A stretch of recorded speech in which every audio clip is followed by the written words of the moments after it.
amigos? ¿Cómo están ustedes? Muy buenas noches. Esto es Monitor de Negocios, un servidor Efraín Flores, que a nombre de todo el equipo que hace posible este programa les da la más cordial de las bienvenidas. Hoy tenemos a Julio Millán, al licenciado Julio Millán, presidente de Consultores Internacionales. Tuvimos la oportunidad hace unos instantes de platicar con él respecto a la iniciativa de reforma fiscal. ¿Qué opina él sobre esta iniciativa de reforma fiscal? Vamos a ver. A mí me parece que no viene siendo un concepto de una reforma que logre un proceso grande de modernización. Creo que es un gran ajuste que viene siendo más que nada una miscelánea. Yo señalaba que este proyecto está un poco a la Robin Hood, o sea, esto significa que se trata de sacar a los ricos para dar a los pobres. Pero me da la sensación de que siempre los mexicanos vemos un poco hacia atrás, ¿no? O sea, ¿Por qué hacia atrás? Porque no vemos lo que está sucediendo en el futuro y no vemos los grandes cambios que se tienen que hacer. Entonces, a mí me parece que estamos viendo hacia atrás en un término de que es una reforma llamada así legalmente, aunque viene por lo pronto iniciativa, ¿verdad? Una iniciativa, todavía no está autorizada, tendría que ser pues discutida y está siendo discutida precisamente por el Congreso, que esperamos que haya muchos cambios, obviamente, y que se ajuste a una realidad. Y que no aprueben alegremente, ¿verdad? Por complacer a un ejecutivo, ¿verdad? Sería una pena que el propio sistema político actual no, digamos, canalizara y direccionara todo lo que constituye la opinión pública, las necesidades, etcétera. Entonces, yo pienso que es una reforma con mucho sentido de centro-izquierda, o sea, viene siendo la posición del PRI, que lo mantuvo en el poder muchos años, obviamente. Lógico. Pero tenemos que ver el sistema mucho más moderno.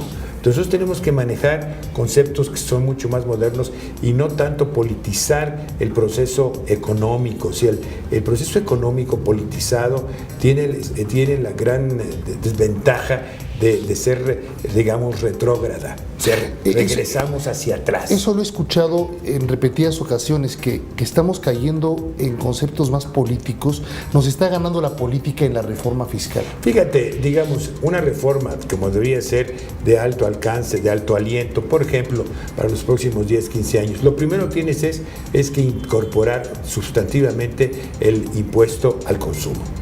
El impuesto al consumo tienes que hacerlo en todos, si no estás perdido. Entonces las excepciones se convierten en quesos gruyères, o sea, esta parte sí, esta parte no existe realmente una estructura sólida. ¿Qué representa esto? Que nosotros hubiéramos podido haber iniciado, pon tú, digamos, escalado un IVA del 2%.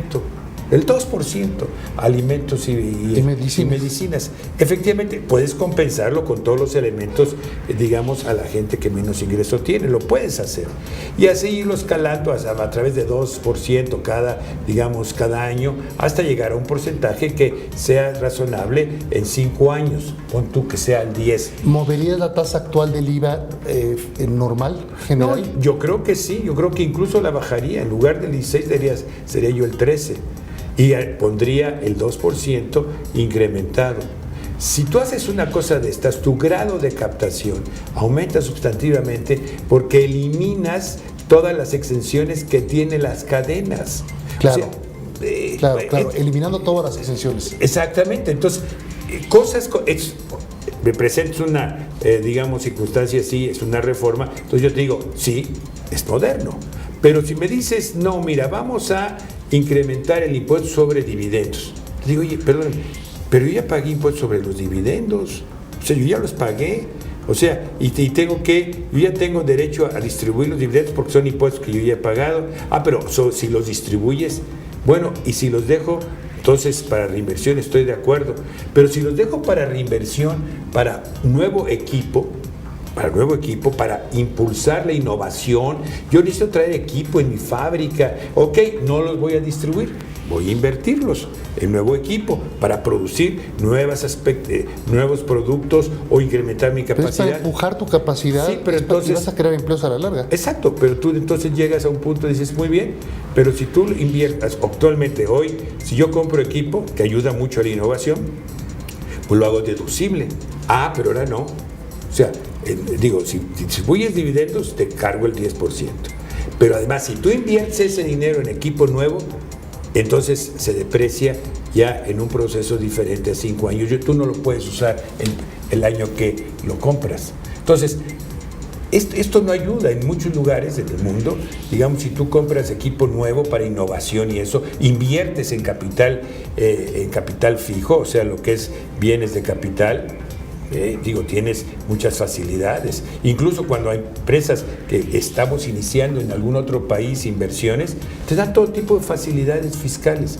Entonces, estos elementos son los que van causando pues un poco de desconcierto. Esto es lo que tenemos que evitar, que una reforma hacendaria, llamada así, se convierta en un asunto de un elemento recaudatorio y en algunos casos hasta confiscatorio. Entonces tenemos que evitarlo. ¿Por qué confiscatorio? Porque hay circunstancias en las cuales si tú tienes activos y te van a cobrar sobre tu propio activo, te vas empobreciendo. Cuando tú pagas más impuestos de lo que tú generas, pues te vas empobreciendo. Entonces te quitan tu patrimonio. Entonces es lo que tienes que ir cuidando. Por ejemplo, a mí me parece, espero que haya mucha congruencia en el sentido de que hay cosas de inversión. Es una inversión necesaria a largo plazo, la educación. Bueno, la educación es innecesaria que no se pague los impuestos del IVA. En el caso de renta, imagínate a alguien que renta, que está haciendo apenas su patrimonio, pues tiene que pagar el IVA, está pesado. Entonces, este proceso es el proceso que tenemos que cuidar, porque a largo México no puede aguantar una situación que sea, negativa. Necesitamos crear realmente una posición positiva. Y algo que me preocupa es de que, ¿cuáles son las características que generan desarrollo económico? O sea, estoy de acuerdo. Justicia social en términos de equilibrio, estoy de acuerdo. Eso nadie lo puede discutir. No, hombre, no, eso, la distribución de la riqueza, la necesidad. Estoy de acuerdo, todo el mundo está de acuerdo en eso. Todos. Pero el primer concepto es esto: ¿vas a distribuir miseria o vas a distribuir riqueza? Qué bruto. Eso es algo.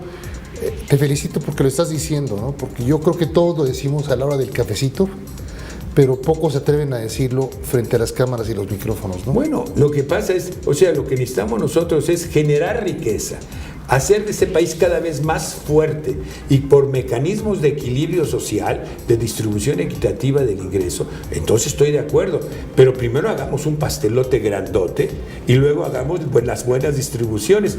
Oye, pero pegarle a la clase media, yo francamente sí lo pensaría mucho. O sea, creo que hay muchas cosas que hay que acotar.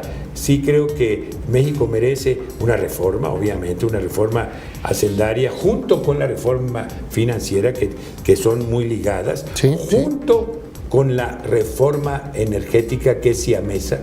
¿Por qué siamesa la reforma energética? Pues por una sencilla razón, porque está ligada a Pemex. Entonces la reforma hacendaria está pegada a Pemex. Entonces, ¿qué queremos? ¿Por qué no lo vemos como país en conjunto, con el futuro que este país tiene? Digo, quitemos los grilletes. México tiene un gran futuro. La única cosa que nos está haciendo falta es entender que tenemos que ponerlo todo bien y no darle una situación de términos políticos nada más. Entonces, creamos un país que tenga desarrollo, hacemos un país poderoso y te puedo asegurar que de esa manera México podría entonces ser un buen sistema de distribución y no estaríamos distribuyendo un poco pues la miseria o la mediocridad. Tenemos que pensar diferente, Efraín. Pensar diferente, y esto obliga a reflexiones formales y no es cuestión de estar en crítica o en contra o en una situación negativa. No, nos trata es de crear conceptos positivos, trabajar entre todos y ponernos de acuerdo, y ponernos de acuerdo, porque digamos, los anarquistas nunca nos van, si nosotros queremos que los anarquistas nos van a poner la agenda del país, la agenda política, qué desgracia. O sea, los anarquistas no están para eso. Los anarquistas están para estar en otra posición. Y que no les agarren las prisas a los señores del gobierno, sino que busquen cómo resolver las cosas de veras a largo plazo, ¿no? Así es.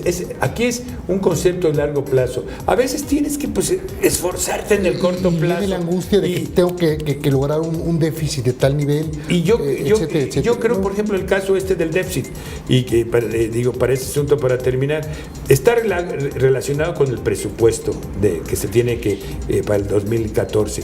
Todo está ligado, pero digamos, hay un pequeño déficit de 0,5%. El año que entra, 1,5%, siempre y cuando el país tenga un ahorro y comencemos a hacer un gobierno menos obeso, te puedo asegurar que ese déficit comenzamos a eliminarlo. No es nada, es bondadoso el 1,5%. No es nada, podemos sacarlo y podemos financiarlo. Pero ¿cómo? Eso sí, yo estoy de acuerdo. Hay muchas opiniones. Bajemos el costo. México tiene casi 1.150.000 burócratas. En total, entre los burócratas de los estados y de los municipios, tenemos casi 2.200.000. Tenemos lo mismo que los americanos. Los americanos tienen una burocracia de 2.200.000 gentes. Julio Millán, presidente de Consultores Internacionales, muchas gracias por haber estado aquí en Monitor de Negocios. Muchísimas gracias por la invitación, de veras, Efraín, muchas gracias. Y ya pronto el Tlacaelel, ¿verdad? Ya estamos caminando en eso. Qué bueno. Muchísimas gracias. Bueno. Éxito. Gracias. Como siempre, a Julio Millán. Yamile Risk nos tiene temas sobre autopistas ecológicas. Así es, Efren, muy buenas noches. ¿Y usted se ha imaginado una autopista ecológica? Un arquitecto y urbanista sueco de nombre Mans Tham ha ideado una autopista pensada para Santa Mónica, California. ¿Pero qué la haría diferente a las que conocemos todos nosotros? Esta autopista estaría cubierta de paneles fotovoltaicos que permitirían, además del tránsito de vehículos, generar energía propia. Ay. Te comento, Efren y auditorio, que esta novedosa autopista cubriría el tramo entre Los Ángeles y la costa. Permitiría generar energía tanto para su consumo como para las poblaciones cercanas. Según el arquitecto, el proyecto tendría una capacidad de generación de 115 megavatios, los cuales se emplean para medir potencias muy grandes. Además, se complementaría con la instalación de tanques de biocombustibles hechos 100% de algas. Para este proyecto serían necesarios unos 600,000 paneles solares para cubrir una distancia aproximada de 24 kilómetros. La serpiente solar, como se ha bautizado el proyecto, supondría toda una revolución en infraestructura, ya que combinaría una autopista que sería en sí misma una central térmica. ¿Te ves circulando por esa autopista, Efren? Pero por supuesto que sí, ojalá que muy pronto y que no sea a muy largo plazo. Gracias, Yamile, por tu información. Amigos, gracias por haber estado aquí en Monitor de Negocios. Hasta el día de mañana en punto de las 7:45. Gracias y muy buena noche.